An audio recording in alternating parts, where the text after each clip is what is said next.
माझं नाव उमेश सुदर्शन मांजर आहे.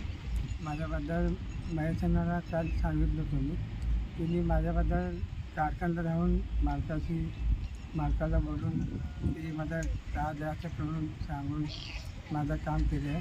त्याच्याबद्दल महेशांना मी आभार म्हणून मालक पण त्यांच्या गोष्ट आपण सहकार ठरवले आम्हाला.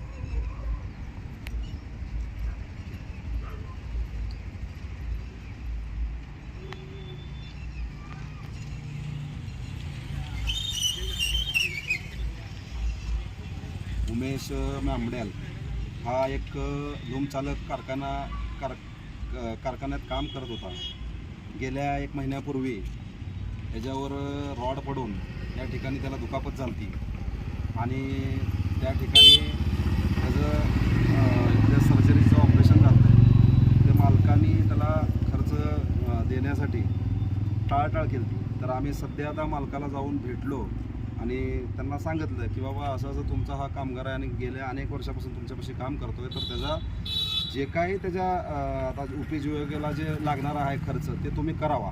तर त्यांनी ठीक आहे आमचे म्हणणं मानलं आणि ॲग्री झाले. तरी पण मला या माध्यमातून सांगायचं आहे की जे काही कामगाराला उपाययोजना असतात, जे काही विमा फंड PF हे काय असतं, हे कारखानदार जे कारखाना चालवतात ते शासनाला कुठंतरी काहीतरी पैसे भरावे लागतात म्हणून त्या ठिकाणी ते उपाययोजना राबवत नाहीत. त्यामुळं अनेक दुखापत होतात आणि या ठिकाणी असणारा हे MIDC सोलापूरचा हा भाग आहे, हा कामगार वस्तीचा भाग आहे. इथं मोठ्या प्रमाणात कामगार काम करतात.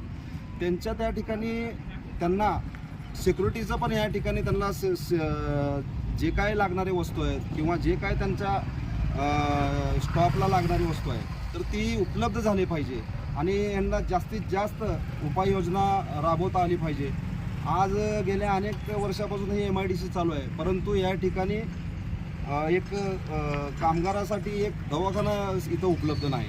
मी या माध्यमातून माननीय जिल्हाधिकारी साहेबांना विनंती करू इच्छितो की या ठिकाणी जी MIDC आहे तिथं एक रुग्णालय उभारलं पाहिजे, जेणेकरून जे कामगाराचा जो प्रश्न आहे, जे कामगाराला या ठिकाणी त्यांची प्रकृती तपासण्याचं या ठिकाणी काम झालं पाहिजे.